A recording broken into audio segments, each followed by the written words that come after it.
Bismillahirrahmanirrahim. Assalamualaikum warahmatullahi wabarakatuh. Waalaikumsalam warahmatullahi wabarakatuh. Alhamdulillahilladzi hadana li hadza wa ma kunna linahtadiya laula an hadana Allah. Asyhadu an la ilaha illallah wahdahu la syarika lah wa asyhadu anna Muhammadan abduhu wa rasuluhu la nabiyya wa la rasula ba'dah. Allahumma salli wa sallim ala rasulina Muhammadin sallallahu alaihi wasallam wa ala alihi wa sahbihi ajma'in. Fa ya ibadallah usikum wa nafsi bittaqwallahi faqad faza al-muttaqun wa la tamutunna illa wa antum muslimun. Qala Allah Ta'ala ya ayyuhalladzina amanu taqullaha haqqa tuqatih wa la tamutunna illa wa antum muslimun. Jamaah salat subuh Masjid Al-Ikhlas Cahaya Darussalam 2 Sumber Jaya Tambah Selatan Bekasi Jawa Barat. Apa kabarnya Bapak Ibu semuanya? Iya, sehat-sehat Ibu Pak. Masih terbilang awal bulan ya, kayaknya masih nggak begitu pusing ya, untuk bisa cari sambungan nyalain dapur gitu.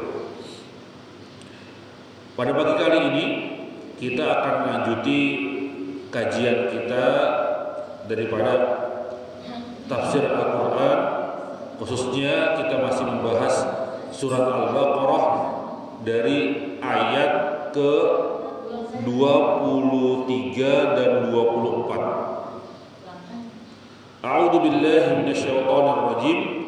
Wa in kuntum fi raibim mimma nazzalna ala 'abdina fa'tu bi suratin min mithlihi wad'u syuhada'akum min dunillah in kuntum shadiqin. فَإِنْ لَمْ تَفْعَلُوا وَلَنْ تَفْعَلُوا فَاتَّقُوا النَّارَ الَّتِي وَقُودُهَا النَّاسُ وَالْحِجَارَةُ أُعِدَّتْ لِلْكَافِرِينَ.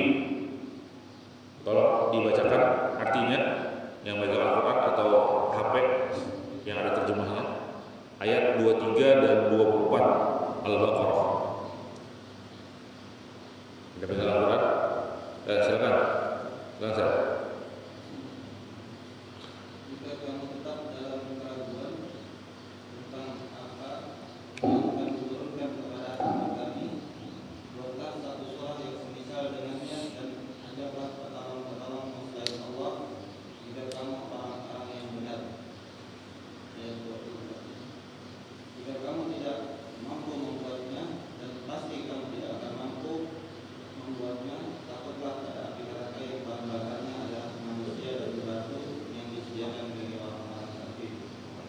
Ya, jazakallahu khairan telah dibacakan.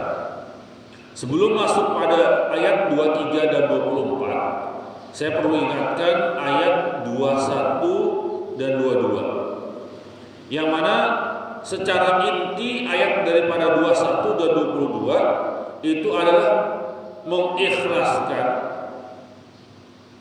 memurnikan, memastikan bahwasanya ibadah itu hanya kepada Allah Subhanahu wa taala. Yang itu masuk daripada ranah syahadat dalam artian asyhadu alla ilaha illallah. Aku bersaksi bahwasanya Allah Subhanahu wa taala adalah zat yang paling pantas disembah secara benar. Karena kemarin saya jelaskan pada lafaz la ilaha illallah itu apa? Ada dua poin yang harus kita sertakan selalu. Yang pertama adalah an-nafyu, peniadaan, dihilangkan semua bentuk sesembahan. Ya, la ilaha, tiada, nggak ada tuh yang pantas disembah. Lalu apa? Muncullah illallah, al-itsbat, penetapan, kecuali yang pantas hanya kepada Allah Subhanahu wa ta'ala. Itu makna daripada ya ayyuhan nasu ubudu rabbakumul ladzi khalaqakum walladzina min qablikum la'allakum tattaqun alladzi ja'ala lakumul arda firasyan was samaa'a binaa'a wa anzala minas samaa'i maa'an fa akhraja bihi minats tsamarat rizqan lakum fala taj'alu lillahi andadan wa antum ta'lamun. Berarti masuk pada ayat 23 dan 24 kita akan membahas potongan yang kedua daripada syahadat. Apa itu Bapak Ibu semuanya? Wa asyhadu anna Muhammadan abduhu wa rasuluh, atau wa asyhadu anna Muhammadan rasulullah. Wa in kuntum fi raibin mimma nazzalna ala abdina, dan jika kalian semua wahai manusia, kan pada ayat 21-nya yang diseru bukan hanya orang mukmin, bukan hanya orang kafir, bukan hanya munafik, tapi segala bentuk manusia siapapun dia, kecil, besar, tua, muda, laki-laki ataupun perempuan, apapun jabatannya, itu Allah seru untuk senantiasa beribadah kepada Allah. Nah, manusia-manusia tersebut diberikan pertanyaan, jika kalian itu ragu, apa itu ragu? Ar-raib asyak ma'ad ittirabin nafsi wa qalqiha, keraguan yang bergetar jiwanya, bergejolak di dalam jiwa. Yakin gak sih gue sama Islam ya? Bener gak sih Islam yang paling bener? Apa gue sholat deh 5 rakaat 5 waktu, ntar kalau minggu tetap ke gereja, ntar kalau pagi tetap bakar karena pagi-pagi ada yang ibadah pagi-pagi kan, kayak gitu. Biar gak salah-salah banget lah, biar kalau nanti ternyata Islam salah, yang yang cuma seminggu sekali hari Minggu gue juga datang, jadi oh kamu yang hamba saya gitu kan. Atau yang nanti ketika yang benar itu yang pagi-pagi bakar-bakar, gue juga udah pernah nyembah gitu kan, jadi gue gak salah juga. Gak bisa. Jadi Islam itu tadi dengan la ilaha illallah kita harus nafikan, buang jauh-jauh pemahaman-pemahaman yang di luar Islam. Lalu kita tetapkan yang hanya pantas disembah hanya Allah Subhanahu wa ta'ala. Kalau kalian ragu, kata Allah, apa ragunya? Mimma nazzalna ala abdina, dengan apa yang telah kami turunkan atas hamba kami. Siapa hamba di sini disebutkan? Muhammad sallallahu alaihi wasallam. Kalau kalian ragu, wahai para manusia, terhadap apa yang telah kami turunkan kepada Nabi Muhammad, tahu nggak apa yang ditantang sama Allah? Fa'tu bi suratin min mithlih. Tantangannya di sini apa? Datangkanlah hal yang serupa, satu surat saja. Yang serupa bagaimana? Mislul Quran wa mislu Muhammad fi ummiyatihi. Nih, uniknya. Yang diminta sama Allah untuk didatangkan, kalau kalian bisa yakin dengan pemahaman kalian, dengan Tuhan kalian, coba datangkan satu, apa datangkannya? Al-Quran, satu surat. Al-Quran satu surat. Padahal di Al-Quran ada berapa surat, Pak? 100 berapa? An-Nas berapa? 114 sama 100 berapa? Ya, An-Nas itu surat terakhir secara pembukuan ada dengan urutan 114. Dari 114 surat coba perhatikan. Ya, banyak tuh yang panjang, pendek. Yang paling pendek surat apa?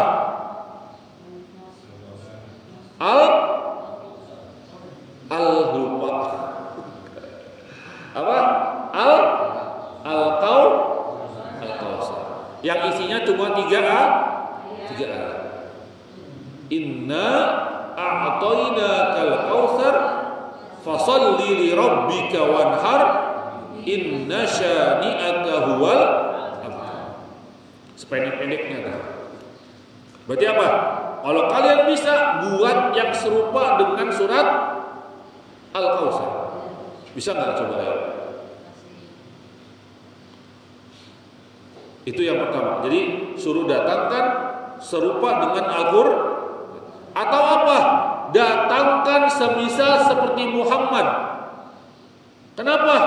Karena Nabi Muhammad diberikan Al-Quran, tetapi beliau buta huruf. Seandainya Al-Quran itu apa? Karena hasil daripada Nabi Muhammad itu belajar ke orang, pasti apa? Ada guru. Ada yang diajarkan. Tapi uniknya Nabi Muhammad nggak bisa baca tulis. Tuh, uniknya di situ. Sampai-sampai saya suka mengira ya, hikmah daripada Rasulullah itu yatim piatu, dari sebelum lahir ditinggal ayahnya, setelah lahir ditinggal ibunya, 6 tahun umurnya ditinggal kakeknya, gak punya siapa-siapa, bapak, ibu, kakek gak ada, anaknya tinggal anak-anak perempuan, anak cowoknya meninggal semua.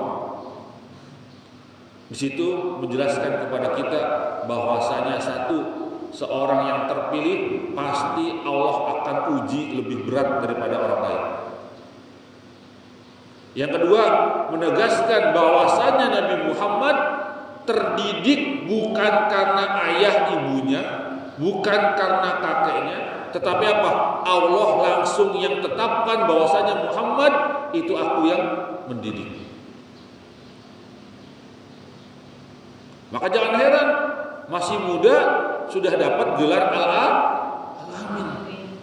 Tahu kisahnya kan kenapa jadi Al-Amin? Tahu Pak? Nabi Muhammad ketika muda pernah menjadi salah seorang yang melayani di Masjidil Haram. Pelayanannya apa? Barang-barang titipan yang orang-orang mau haji dan beribadah di Masjidil Haram dititipkan oleh para pelayan-pelayan itu, termasuk di situ ada Nabi Muhammad. Ada seorang bangsawan mau beribadah di Makkah, dia titipkan barangnya kepada Muhammad. Wahai Muhammad, saya titipkan barang ini kepada Anda. Tunggu di sini, saya mau ibadah, nanti saya ambil lagi. Tahu Pak? Barangnya dititipkan ke Nabi Muhammad. Disuruh tunggu. Nanti saya akan datang ke sini. Ternyata orang tersebut ketika beribadah di Masjidil Haram, keluar dari Masjidil Haram lupa bahwa barangnya dititipkan di Nabi Muhammad. Sehingga apa? Dia pulang ke rumahnya. Setelah beberapa hari, kurang lebih sampai sepekan lah, baru ingat barangnya dititipkan di Masjidil, dan dia harus menunggu beberapa hari juga. Kalau mau ambil barangnya di Mekah, nunggu rombongan barang. Ya kurang lebih seminggu lebih tuh barang sudah berada di Nabi Muhammad. Qadarullah, baliklah orang tersebut ke Masjidil Haram setelah beberapa hari, datang ke sana, melihat Nabi Muhammad posisinya sama, barangnya masih ada. Wahai Muhammad, engkau masih di sini? Iya. Menjaga barangku? Iya. Aku telah beberapa hari pergi, lupa, dan aku baru ambil sekarang. Tidak mengapa wahai Bapak. Sejak itulah terdengar kabar bahwasanya di Masjidil Haram ada seorang pelayan yang melayani orang-orang haji dan ibadah di situ dengan amanah menitipkan barangnya. Di situ tersebarlah kabar bahwasanya ada seorang pemuda baik hati, amanah sebagainya, maka disebutlah mulai tersebar kata al-amin. Bayangkan kalau kita dititip kayak gitu orang lupa. Ayo, Bang Dani gimana? Lah orang lupa udah hantem. Lumayan ini. Gitu Bang Dani. Kita kan belum lama dengar ya pekan-pekan ini ada seorang ibu mengembalikan jam yang berharga 11 miliar sekian ke yang punya. Gitu ya. Luar biasa memang hari ini dan kapanpun itu ini namanya amanah yang namanya bukan miliknya dan dia jaga bahkan dikembalikan, itu hal yang luar biasa. Bahkan saya yakin di tempat kerja dimanapun itu amanah menjadi nomor satu penilaian dari seorang atasan. Orangnya amanah gak nih? Ya. Banyak kisah-kisah terakhir amanah, karena amanah lawan katanya adalah khianat, ya, tidak menyampaikan, menyembunyikan dan sebagainya. Bapak Ibu subhanahu wa ta'ala. Nah, pertama yang diminta oleh Allah Subhanahu wa taala ketika kalian ragu terhadap apa yang telah kami turunkan kepada Nabi Muhammad SAW, maka apa? Yo, kalau kamu ragu, saya minta datangkan hal yang serupa seperti Al-Quran. Yo, kalau kamu ragu, datangkan contoh manusia yang buta huruf, tetapi apa? Kami berikan Al-Quran. Rata-rata para penantang yang datang menjadi nabi palsu atau mengatakan Nabi Muhammad adalah orang yang belajar dari gurunya, belajar sihir, dapat wangsit. Rata-rata mereka namakan dirinya sebagai orang pintar. Unik kan Pak, di dunia kita juga ya, orang pintar yang bilang bisa tahu apa aja. Ya, padahal dia pintar nggak Pak? Mbah tahu kamu datang ke sini pasti gara-gara cinta. Mbah tahu bakal ada yang datang kamu hari ini karena kamu butuh uang, karena kamu ini apa sebagainya. Kalau dia bisa mengkayakan, kenapa tidak mengkayakan dirinya? Ya, Mbah siapa yang laris? Ya udah mbahnya kalau laris larisan aja perdukunannya. Ya, kalau bisa kaya kenapa nggak kaya dirinya sendiri, gitu ya? Supaya kita nyari orang pintar yang kayak gitu tuh. Ya, hati-hati nih. Walaupun penyakit, sakit sudah lama, jangan deketin orang-orang pintar itu. Ingat ya, hadisnya jelas, barang siapa yang datang bertanya kepada orang pintar tadi itu, maka apa? 40 hari suratnya tidak diterima. Itu datang dong bertanya. Kalau datang terus apa? Percaya dengan apa yang disampaikan oleh orang pintar tersebut, dia telah apa? Mendustakan Nabi Muhammad SAW dan apa yang telah diberikan oleh Allah kepadanya. Bayangkan tuh kayak gitu. Jadi ternyata Nabi Muhammad itu tidak bisa baca tulis. Bahkan beliau apa? Stempel aja pakai cincin. Nyuruh para sahabatnya yang bisa baca tulis apa? Yang tulis silakan Zaid bin Sabit tulis Al-Quran, dan para sahabat lainnya disuruh tulis untuk menulis membukukan Al-Quran. Ya. Dan Al-Quran secara wahyu bukanlah lembaran yang diberikan Nabi Muhammad kitab sucinya, silakan kamu baca. Bukan. Tapi apa? Secara talqin. Secara apa? Penyampaian langsung lafaz per lafaz. Bukan buku nih Nabi Muhammad bukunya kamu pelajari. Kan Jibril yang menyampaikan. Bukan begitu, tapi apa? Jibril mengajarkan ayat demi ayat. Kayak kita ngajarin anak kita kalau ngaji ya. A'udzu billahi minasyaitonir rajim. Ulangi Muhammad. Bismillahirrahmanirrahim. Ya. Wadduha wal laili idza saja. Diajarkan gitu Pak, ditalkin oleh malaikat Jibril. Dan setiap di Ramadan Jibril datang kepada Rasulullah untuk apa? Mendengarkan langsung bacaan dari Rasulullah apa yang telah Jibril sampaikan. Dan di tahun terakhir Ramadan kali itu apa? 2 kali Rasulullah dengan Jibril lebih rajin, lebih 2 kali lipatnya menyetorkan hafalan kepada Jibril. Kalau kalian benar ragu dan bisa mendatangkan contoh surat, contoh sebagaimana buta hurufnya Nabi Muhammad, wad'u syuhada'akum. Kalian gak mampu juga, udah minta bantuan sana. Ya. Panggil bapak lu, bahasa kita. Panggil pemimpin-pemimpin kalian, panggil orang-orang yang kalian anggap itu hebat. Syuhada'akum amsarakum wa alihatukum allati tad'una annaha tashhadu lakum indallahi wa tashfa'u. Panggil penolong-penolong kalian, Tuhan-Tuhan kalian yang kalian anggap bahwasanya mereka bisa bersaksi bagi kalian di hadapan Allah dan juga bisa memberikan syafaat. Maka kemarin saya sampaikan, harusnya kita sebagai mukmin tidak menyebut kata Tuhan. Karena Tuhan secara arti di kamus besar bahasa Indonesia itu apa? Dewanya para dewa. Pembesarnya para dewa. Berarti apa? Ada Tuhan, ini dia Tuhan paling kuasa.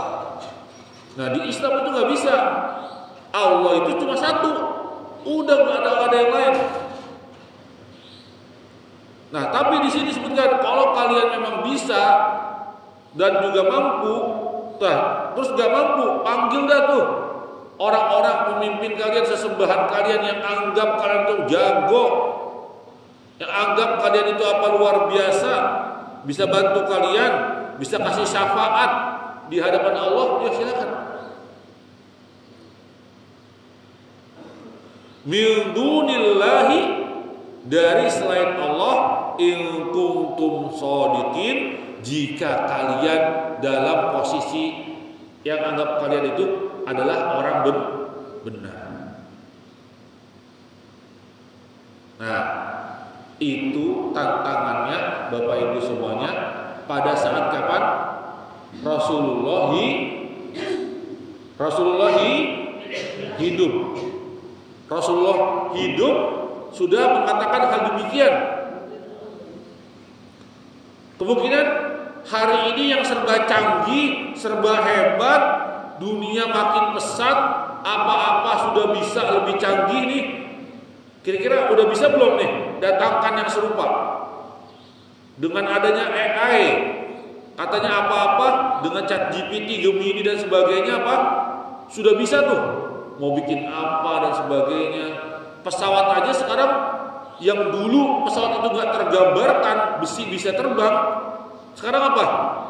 Pesawat tanpa orang besi bisa terbang. Ada yang gitu kan Pak ya? Yang juga pakai remote katanya terbang pesawatnya, tapi apa? Nggak ada supirnya, nggak ada pilot, nggak ada pilotnya.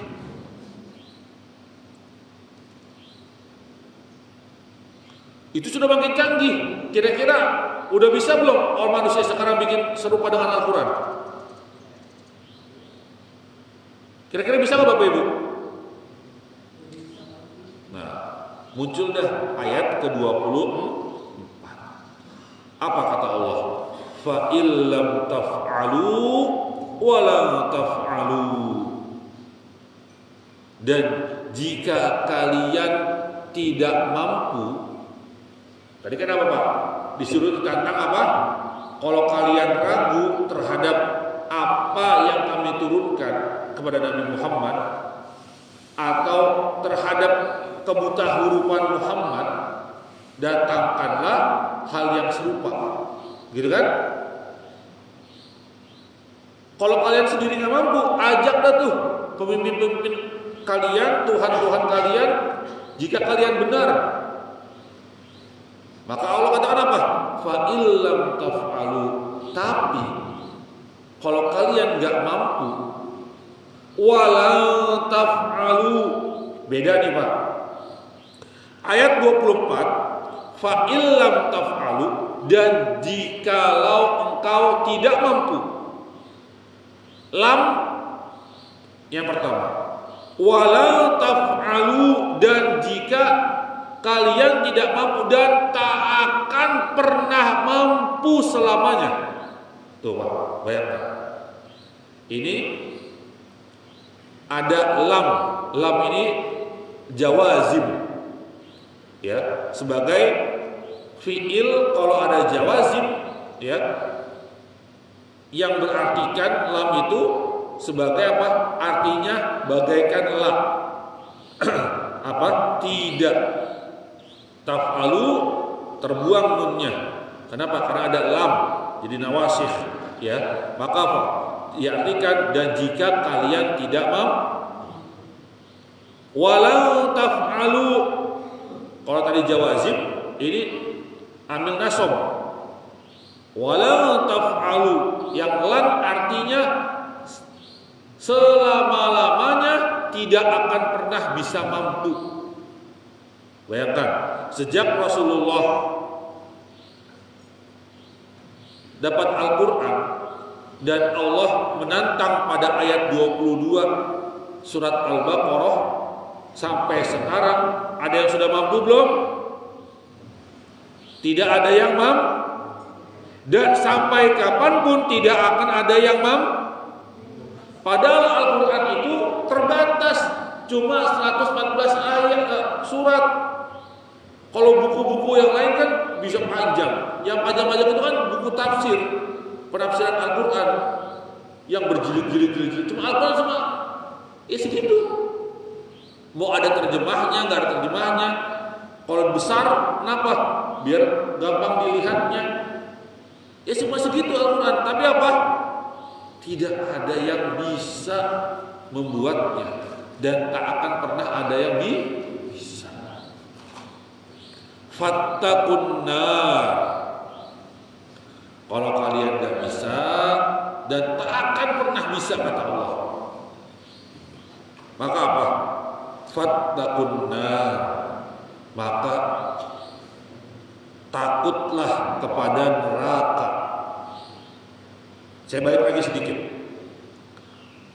Kata tidak bisa dan tak akan pernah bisa, saya coba lebih dalamkan. Contoh gini, kita sering bilang sampai belut, tahu belut lindung, sampai belut berbulu juga nggak bakal bisa.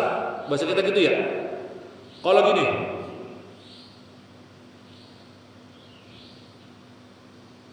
naik pesawat kita bisa pergi tuh kemana-mana, terbang gitu kan, bisa tuh.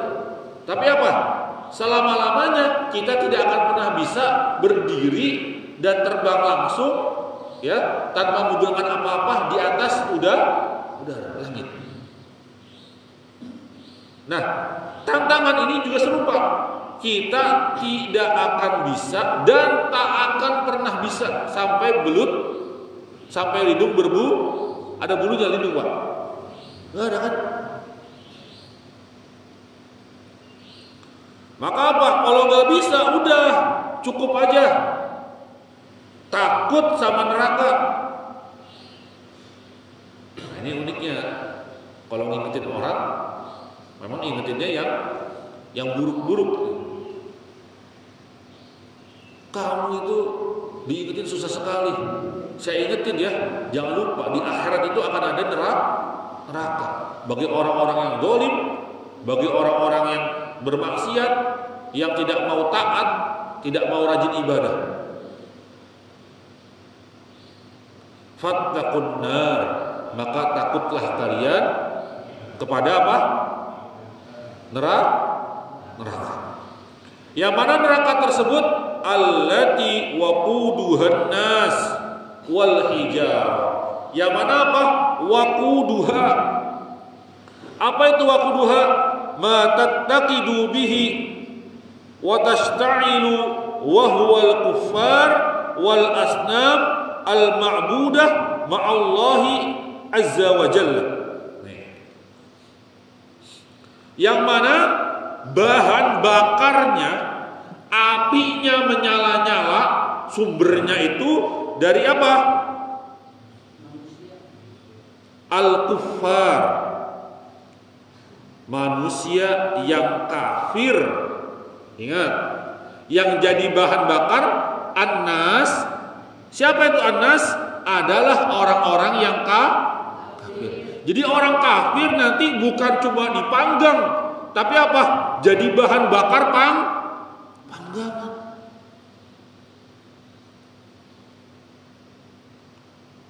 Wal hijarah, dan juga berbatu-batuan. Maksudnya batu-batu itu bukan batu-batu ini, batu kali, batu apa itu ya buat bangun-bangunan di sini, bukan. Tapi apa? Asnam. Apa itu? Sesembahan, patung-patung yang disembah itulah yang akan menjadi bahan bakarnya neraka, dan juga orang-orang penyembahnya, orang-orang kafir. Jadi kalau kita bisa umpamakan nih Pak, maaf ya, pembakaran yang nanti disediakan, bahan bakarnya sama patung-patung sesembahan asnam. Itu siapa Pak? Orang-orang kafir. Lalu yang paling dekat dengan itu siapa? Fidartul asfal minan nar. Siapa itu? Munafik. Jadi apa? Jadi yang paling dekat dengan api yang sumbernya tadi itu siapa itu Pak? Munafik. Barulah di atas yang dibakar-bakar itu adalah mukmin yang bermaksiat. Paham ini Bapak Ibu? Jadi kalau kita kayak masak nasi gitu ya, api munculnya itu apa? Adalah dari mana? Dari kompor tersebut adalah api yang muncul daripada apa? Gas. Ya gas. Siapa mereka itu? Orang munafik, orang kafir, dan juga patung-patung yang mereka sembah. Terus di wajan nasi biasanya gitu kan, ada yang nempel-nempel tuh, ya kerak-kerak kayak gitu ya. Itu siapa mereka? Munafik. Baru paling atas dah tuh yang kena bakar-bakar ya sebagainya adalah mukmin yang bermaksiat kepada Allah.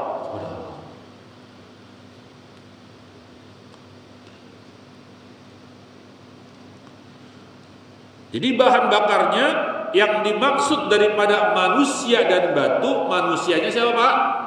Orang-orang kafir. Dan juga hijarah yang masuk dari batu-batuan yang menjadi bahan bakar, bukan batu bara, tapi apa? Adalah sesembahan. Patung-patung yang disembah juga akan menjadi apa? Bahan bakar. Nah, itulah fungsinya belajar tafsir. Jadi kita tahu yang dimaksud manusia menjadi bahan bakar api neraka bukanlah semua manusia, tapi apa? Orang-orang yang kafir kepada Allah. Dan yang kedua siapa?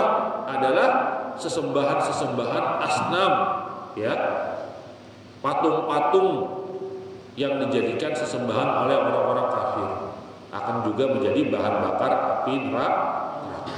Uiddat lil kafirin, yang mana uiddat huyiat wa uhdirat, yang mana itu disediakan, dihadirkan untuk siapa? Lil kafirin al jahidin li haqqillahi ta'ala fil ibadati lahu wahdahu al mukaddibina bi rasulihi wa syar'ihi. bagi orang-orang yang senantiasa berupaya menentang kebenaran Allah di dalam beribadah hanya kepadanya, dan orang-orang yang senantiasa mendustakan terhadap segala sesuatu yang dibawa oleh Rasulullah berupa syariatnya. Jadi orang-orang yang mendustakan Allah, mendustakan Nabi Muhammad, tidak mau percaya dengan apa yang dibawa Nabi Muhammad, bahkan menentang kebenaran Allah, maka merekalah yang akan mendapatkan siksaan neraka. Karena mukmin hakikatnya itu sudah layak baginya surga. Cuma kan kadar mukminnya seseorang itu berbeda-beda. Ada yang sedikit maksiat, ada yang punya sedang maksiatnya, ada yang banyak maksiatnya. Maka apa bahasa kita mah, di laundry dulu di neraka. Yo, kamu mukmin tapi kamu ada keburukan-keburukan, ada kemaksiatan. Ya, mohon maaf, dicuci dulu ya, bersih. Kalau udah bersih baru dah masukin ke surga. Ya kita sih mau semuanya masuk surga tanpa harus di laundry dulu di neraka. Tapi kalau pengen tahu dulu, kan supaya pengen tahu nih Pak saya puji nih, mau tahu saya mau lihat dulu di neraka bagaimana, enak gak sih? Ya mau monggo gitu kan, mau setahun, 2 tahun, apa 5 tahun dulu ya monggo gitu. Coba-coba, saya harus, daripada saya penasaran saat gitu kan, saya mau coba dulu gitu kan.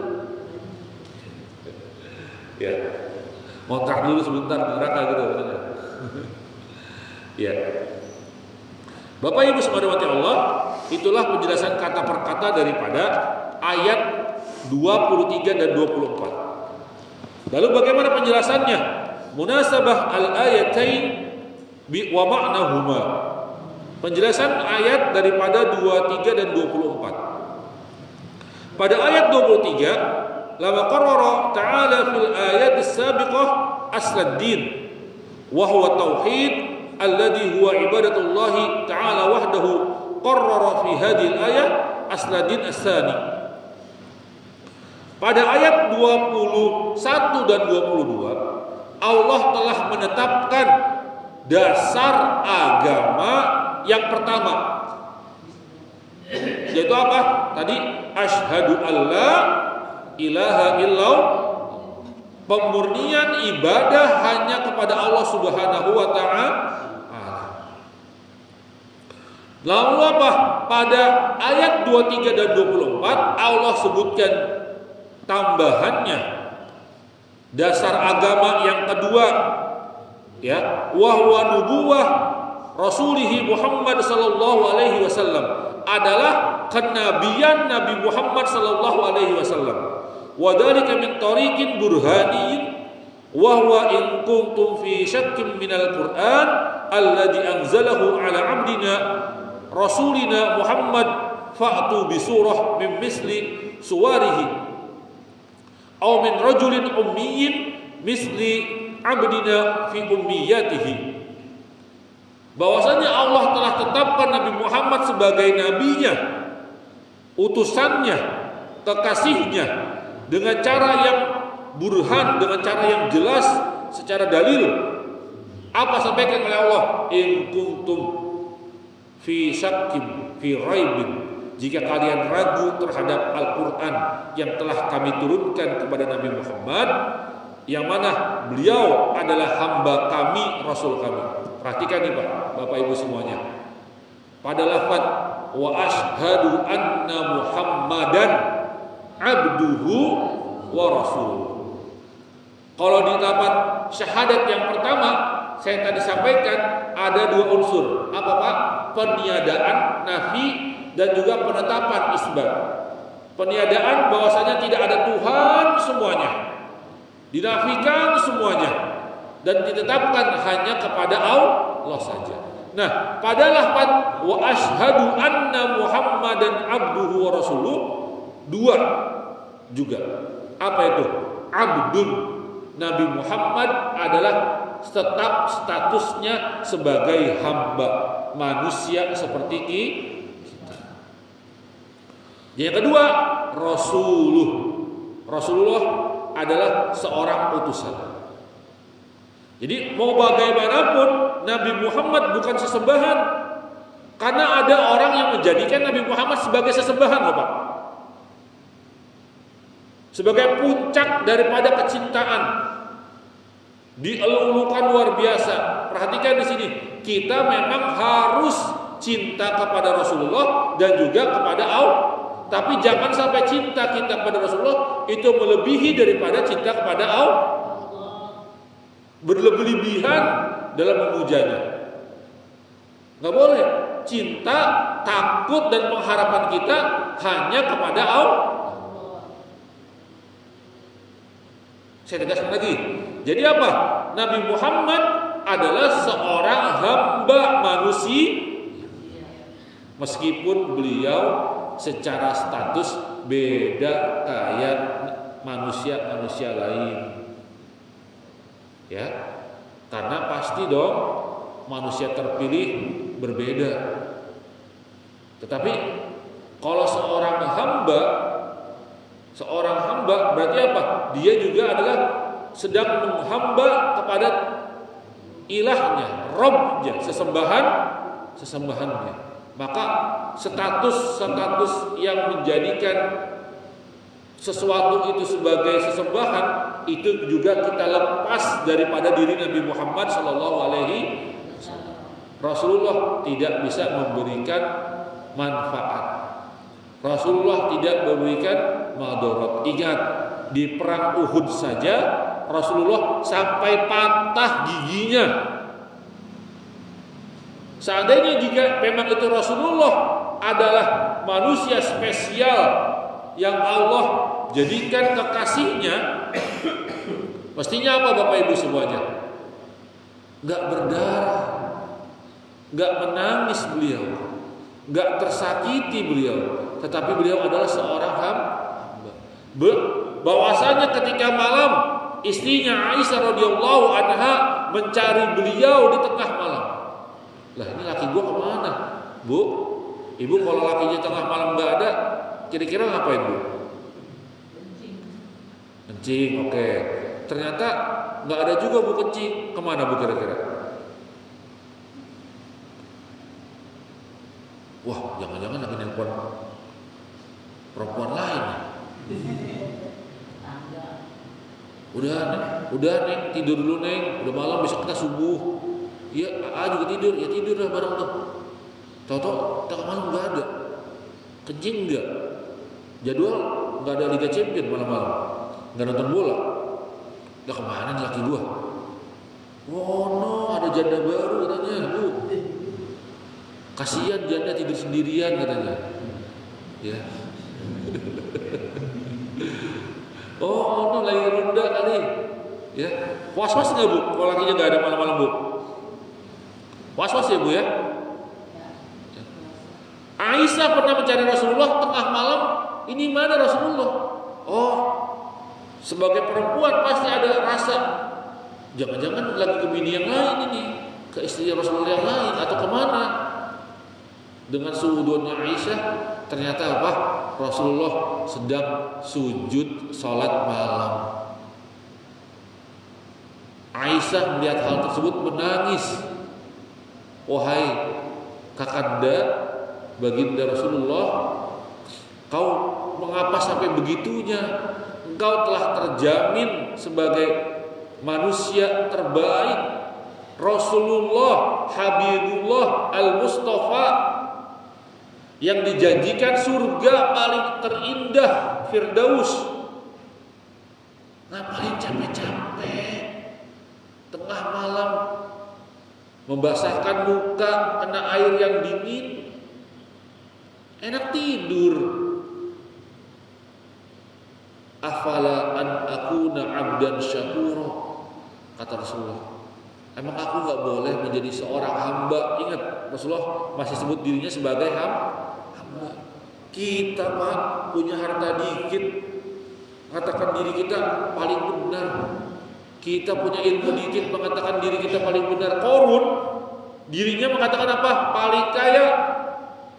Kuncinya saja dibawa oleh prajuritnya, ya, untuk semua perbedaan korun satu truk sendiri, bahasa kita apa?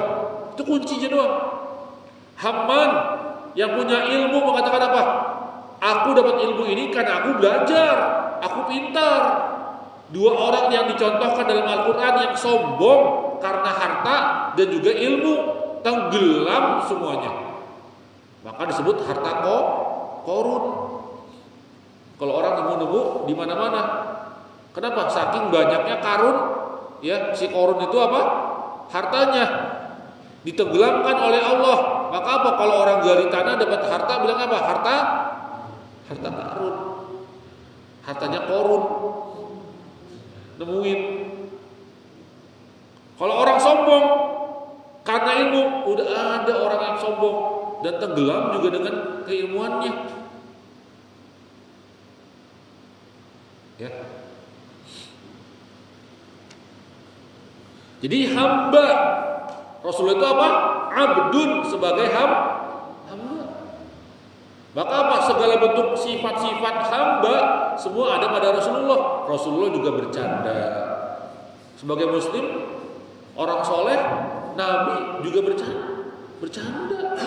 Enggak mentang-mentang pecian, ya, kayak gamis terus, kokok terus, enggak mau bercanda saya.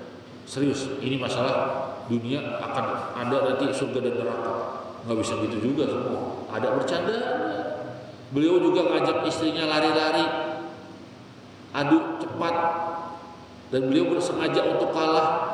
Perlombaan itu namanya. Berarti apa? Perlombaan juga dalam Islam itu ada. Beliau makan, minum, mohon maaf, biologis dengan istrinya juga ada.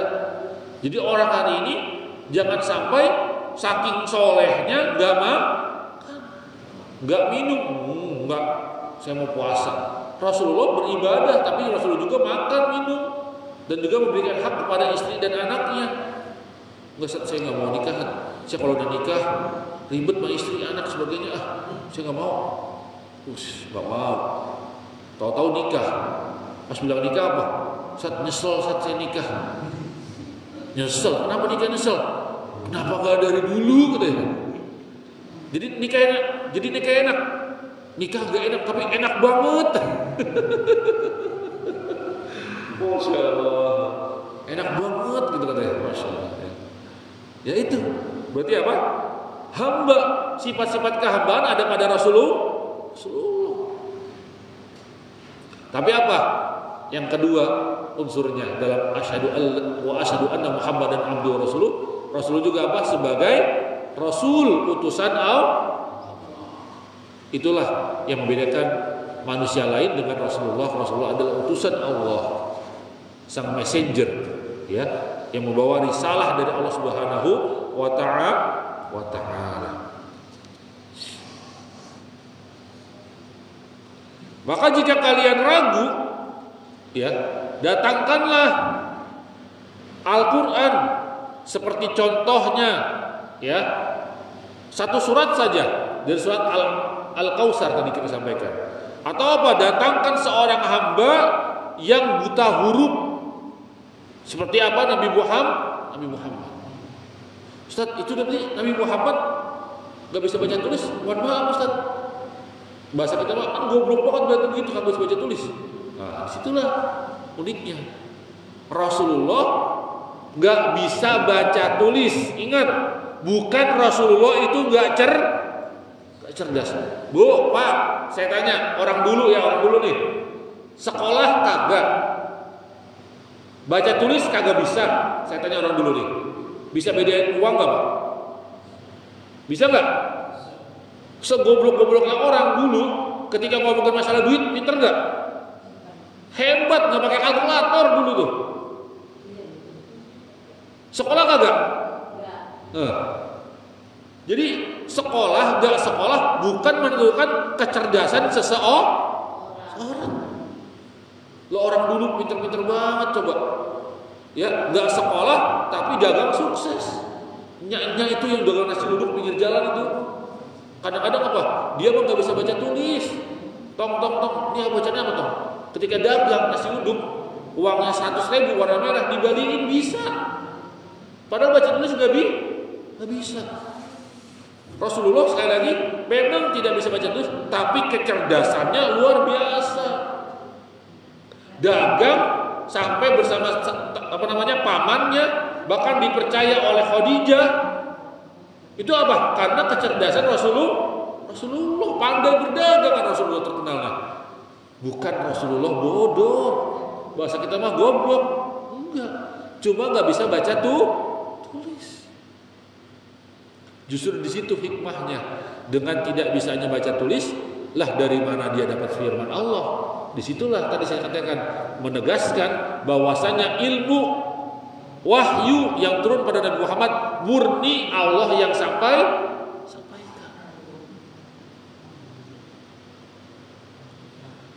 Fa illam taf'alu li'ajzikum faqu anfusakum minan nari bil imani bil wahyi al ilahi wa ibadatillahi ta'ala bima syara'a fihi. Jika kalian tidak mampu dan tak akan pernah mampu karena kalian punya kelemahan itu, maka cukupkanlah diri kalian bertakwa kepada Allah daripada siksaan neraka dan beriman terhadap wahyu Allah Subhanahu wa taala dan hanya beribadah kepadanya dengan apa yang telah disyariatkan kepada kalian. Itu penjelasan ayat 23 dan 24. Lalu bagaimana poin-poin penting? Ada 3 poin penting daripada ayat 23 dan 24. Semoga cukup sampai jam 6. Poin yang pertama, taqriru nubuwati Rasulullah sallallahu alaihi wasallam bi itsbati nuzulil Quran alaihi. Penetapan bahwasanya Nabi Muhammad sebagai nabi Allah dengan cara apa? Turunnya Al-Qur'an kepadanya. Jadi Nabi Muhammad itu ditetapkan sebagai nabi mendapatkan wahyu Al-Qur'an. Meskipun banyak sekali perbedaan kapan mulai nuzulul Quran. Kita tahu nuzulul Quran di bulan suci Ramadan. Tetapi banyak perselisihan. Ada yang mengatakan di awal bulan suci Ramadan. Jadi nuzulul Quran itu macam-macam, Pak. Ada yang mengatakan di malam pertama bulan suci Ramadan turun Al-Quran. Berarti bukan tragedi, tapi kejadian Rasulullah di Gua Hira bertemu malaikat Jibril dengan turunnya 5 ayat pertama surat Al-Alaq, Iqra bismi rabbikal ladzi khalaq, khalaqal insana min 'alaq, Iqra wa rabbukal akram alladzi 'allama bil qalam, 'allamal insana ma lam ya'lam. 5 ayat pertama yang turun di Gua Hira kepada Rasulullah itu ada yang mengatakan di malam pertama bulan suci Ramadan. Ada yang mengatakan 17 Ramadan.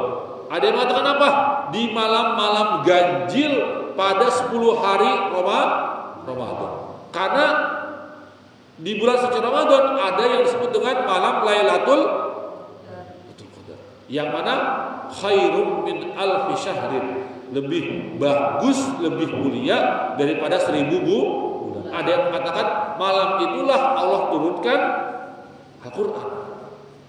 Maka kalau malam itu berarti dalil-dalil terkait malam Lailatul Qadar lebih banyak tersebut di dalam hari-hari malam-malam ganjil di 10 hari terakhir bulan suci Ramadan.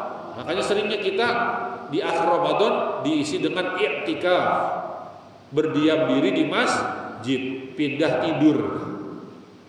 Tidurnya di kalau di masjid i'tikaf, kalau di rumah kan istikaf.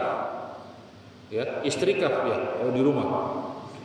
Bareng istri beriktikaf di rumah. Nah, iktikaf itu apa? Berdiam diri di masjid. Ternyata para ulama menjelaskan bisa loh, nggak harus di masjid.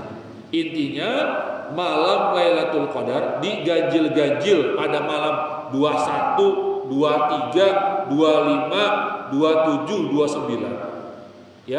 dia beribadah, menjalankan tugasnya, ya. Kan kita tahu kemarin, ibadah itu gak harus sholat, pakai peci, pakai gamis, pakai koko, pakai sarung. Tapi ibadah menjalankan ketaatan kepada Allah, landasannya iman, mendekatkan diri kepada Allah, itu ibadah. Berarti apa? Orang kerja shift malam, balap malam 21, 23, 25 sekian ganjil di bulan suci Ramadan yang 10 hari terakhir bisa juga disebut sebagai apa? Nah, sambil kerja dah astagfirullah, baca Quran, berdoa. Ya. Ada catering buat sahur, ya, di malam-malam ganjil sambil istighfar. Ya. Jaga sebagai satpam bisa sambil istighfar. Ya. Atau apa sebagainya sambil istighfar, sambil dekatkan diri pada ibadah. Maka apa? Itu juga bisa diisi sebagai apa? Sebagai amalan-amalan dalam mengisi waktu-waktu malam-malam yang ganjil atau i'tikaf atau juga mendekatkan diri kepada Allah pada malam Lailatul Qadar. Sekali lagi, poin penting pertama pada ayat 23-24 menetapkan Muhammad SAW adalah sebagai Nabi Allah. Yang kedua, ta'akkada ajzul bashari anil ityani bi suratin min misli suwaril Qur'anil Karim limururi alfi sanah wa arba'mi'atin wa sitti sinin wa tahaddi qa'im wa lam ya'tu bi suratin misli suwaril Qur'an liqaulihi wa lam taf'alu. Penegasan kelemahan manusia semuanya untuk bisa mendatangkan surat atau satu surat yang serupa dengan Al-Quran dari zaman Rasulullah hidup berapa Pak? 1440 berapa sekarang Hijriah? 40? Berapa? Bukan dong. Itu apa? Hijriah saja ketika Rasulullah hijrah ke Madinah. Berarti apa? Sudah 13 tahun. Berarti tambah 13 tahun sebelumnya. Luar biasa, sejak zaman itu sampai sekarang manusia nggak ada yang bisa membuat satu surat saja yang serupa dengan Al-Quran. Kan tantangannya di Al-Quran itu apa? Datangkanlah yang serupa dengan Al-Quran. Berarti satu Al-Quran. Tantangan keduanya apa? Datangkan satu surat. Tantangan berikutnya apa? Datangkan satu ayat. Ayat paling pendek ayat apa? Hah? Tadi surat Al-Kautsar ayat. Kalau di akhir Al-Baqarah ada satu ayat yang satu halaman ya. Yang apa itu? Ayat tentang isinya tentang perhutangan, hutang piutang, paling panjang tuh. Ada ayat yang paling kecil, paling dikit. Berarti apa? Ayat yang paling kecil itu yang cuma nyebutin satu huruf. Satu huruf saja. Berarti apa? Kalau tantangannya datangkan satu ayat serupa dengan Al-Quran, berarti apa? Datangkan contoh paling dikit aja ayatnya. Satu huruf. Nggak ada yang bisa. Maka ketika kita belajar kemarin di awal Al-Baqarah dengan ayat-ayat potongan alif lam mim, itu orang sudah pada puyeng dengernya. Aneh. Muhammad, ini kata-kata apa? Kalau kata-kata isinya adalah kata-kata itu mudah, kan? Alif lam mim, bukan kata tapi huruf. Unik, nggak pernah. Karena hari itu ketika datang Al-Quran di tengah-tengah kaum Quraisy sedang maraknya syair, para pujangga sedang beradu puisi, puitis, ya, kata-kata syair dan sebagainya. Ternyata turun Al-Quran yang isinya apa? Alif lam mim. Lah, ini bukan kata, ini huruf. kok unik ini, apa ini? Datangkan yang kayak gitu, satu aja, satu huruf deh, nun. Yang lain cuma bicara apa? Wahai kau rembulan, kau menyinari bumi ini. Datang apa Nabi Muhammad? Alif lam mim. Enggak ada katanya Pak, cuma huruf doang. Nun. Nah, apa ini unik sekali. Ya. Kalah semua syair itu dengan Al-Qur'an yang indah kata-katanya karena memang dia firman Allah. Yang ketiga poinnya, an-nar tattaqi bil iman wal amal salih wa fil hadis as-sahih ittaqun nar walau bisyikki tamrah.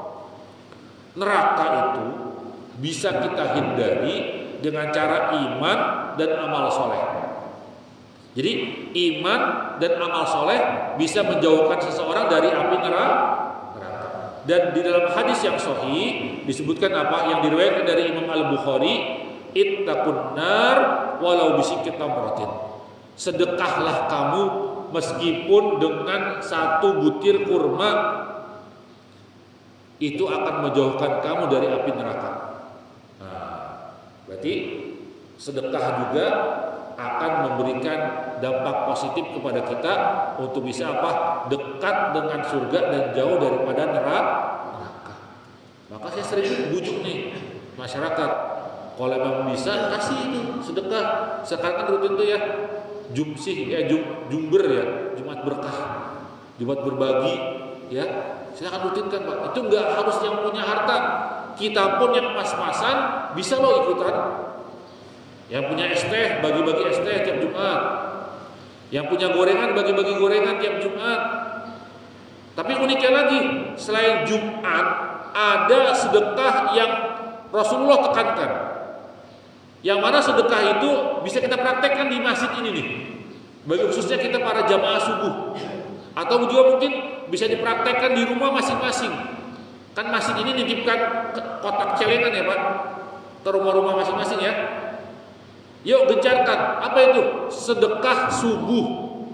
Karena sedekah subuh secara dalil Rasulullah sampaikan akan turun setiap pagi 2 malaikat.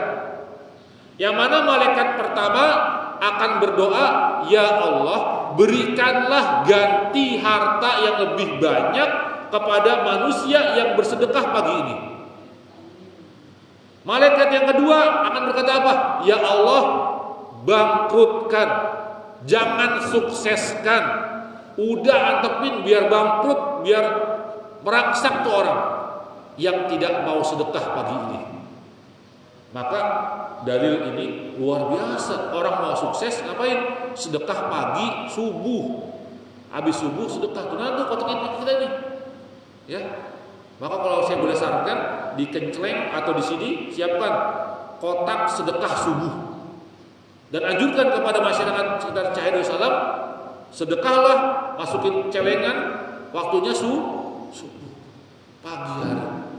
Pertama biar lancar rezeki, sedekah kita juga bisa lancar buat masjid dibangun cepet-cepet ini biar bagus sarananya. Ya, jadi sedekah itu luar biasa. Dan banyak kisah-kisah yang terjadi. Sembuhkanlah penyakitmu dengan sedekah. Pancinglah rezekimu dengan sedekah. Banyak sekali rezeki yang dapat daripada sedekah. Sebagainya. Itu yang bisa kita pelajari daripada ayat 23 dan 24 surat Al-Baqarah. Sangat menarik sekali. Ternyata Bapak Ibu semua baru 24 ayat yang kita pelajari dari Al-Quran secara tafsirnya, ilmunya. Dan menurut saya sudah banyak ilmu yang kita dapatkan, banyak amalan-amalan yang kita dapatkan, tinggal kita amalkan hari ini. Baik secara akidah, kita paham betul berarti di sini sudah dapat penjelasan ciri-ciri orang mukmin, ciri-ciri orang kafir, ciri-ciri orang munafik. Bahkan terkait syahadat kita hari ini, mungkin kita syahadatnya karena orang tua kita dulu. Tanpa ilmu kita bersyahadat. Nah, pada kita dapatkan ilmunya syahadat asyhadu alla ilaha illallah harus kita nafikan sesembahan-sesembahan, pertolongan-pertolongan kepada yang lain kita tiadakan. Berarti apa? Hanya kepada Allah. dan tetapkan hanya kepada Allah. Dan juga kita paham wa asyhadu anna Muhammadan abduhu wa rasuluh. Rasulullah adalah sebagai hamba dan juga Rasulullah sebagai rasul. Maka kita mulai paham lagi, nanti kita akan masuk kepada ayat 25 yang luar biasa nanti.